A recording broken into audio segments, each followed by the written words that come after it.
La catena è probabilmente l'elemento della mountain bike che insieme alle pastiglie dei freni si deteriora più rapidamente.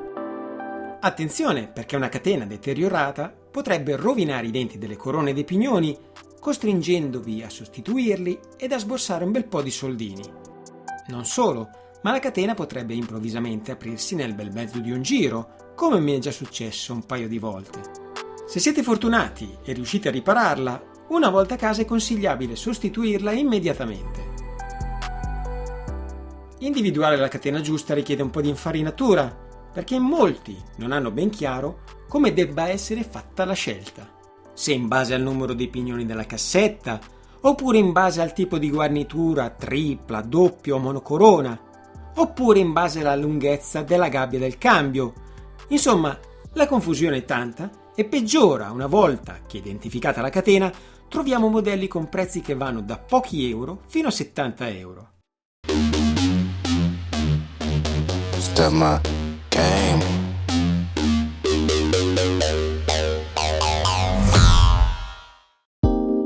La catena va ispezionata costantemente e sostituita prima che l'usura superi il punto critico.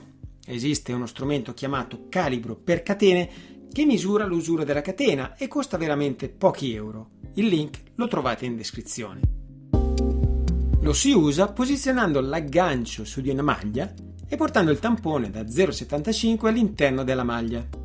Se il tampone non entra, significa che la catena è in buone condizioni. Nel caso dovesse entrare, girate il calibro e misurate la stessa maglia pregando che il tampone da 1 non entri, perché se così fosse, significa che la catena è troppo lunga e potreste aver compromesso corona e pignoni. L'allungamento della catena è dovuto innanzitutto al numero di chilometri fatti, soprattutto in salita, alle condizioni del terreno, fango, pioggia, polvere, e ad una scarsa manutenzione della catena. In questo caso vi consiglio di cliccare sul link qui sopra.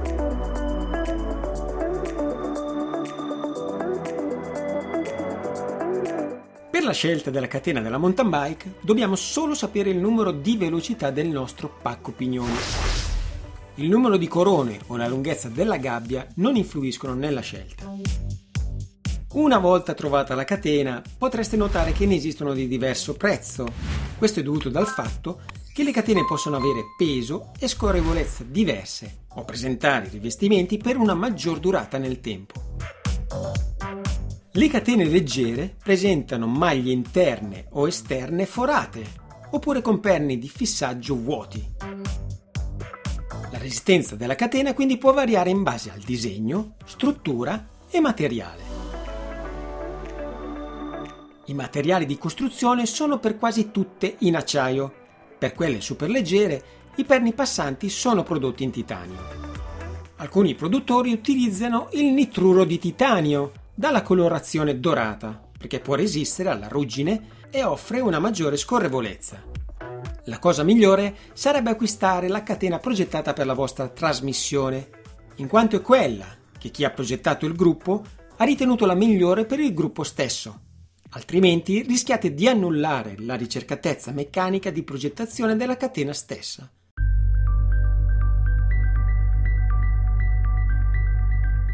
Esistono anche delle catene compatibili, tipo le Yabano o le KMC, che sono universali per tutte le trasmissioni.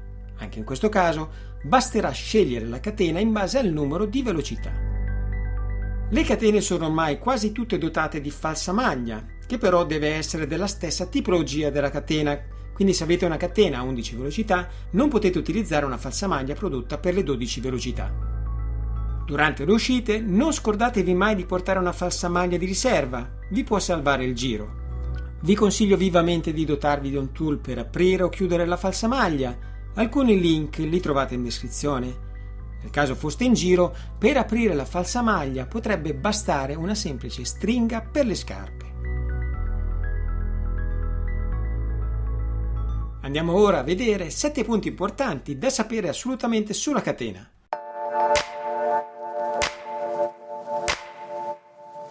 L'introduzione delle 11 e 12 velocità nel pacco pignoni ha dato inizio a una produzione di catene asimmetriche che vanno montate nel verso giusto. Solitamente la direzione è segnata sia sulla confezione sia sulla catena. Se la vostra catena è progettata con una particolare tecnologia, per esempio l'Hyperglide, dovrete acquistarne una identica. L'Hyperglide è una tecnologia ideata da Shimano molto diffusa e viene indicata con la sigla HG.